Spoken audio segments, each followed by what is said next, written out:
Как бихте изчислили площта и цената на този имот? А как бихте го направили на този имот? А как бихте направили на някой друг имот? Много хора... Здравейте, аз съм Ангел Иванов, Андромеда имоти, град Плевен. Много хора правят ценообразуването си по начин, по който според мен не е редно да се прави.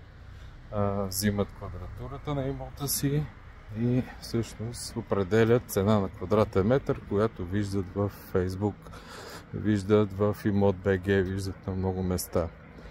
И там изобщо не са наясно как е образувана тази цена, как е изчислена, на каква база е публикувана. И най-важното, ти правиш сравнение с непродадените имоти. За съжаление, в обяви виждате имотите, които не са продадени.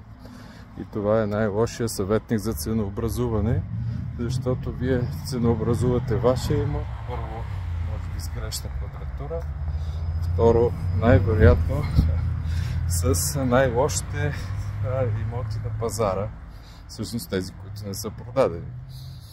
И ако искате да имате квадратурата на това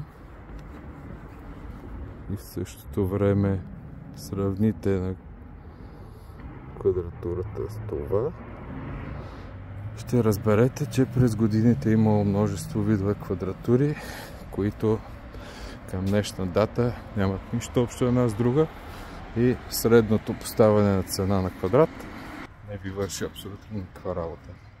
Консултациите с нас са напълно безплатни.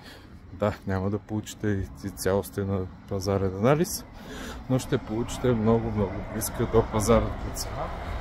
И ако наистина искате да продавате, може би бихте взели този съвет, бихте си реализирали имота сам, може би бихте се доверили на професионалист, така че това от мен за тази вечер.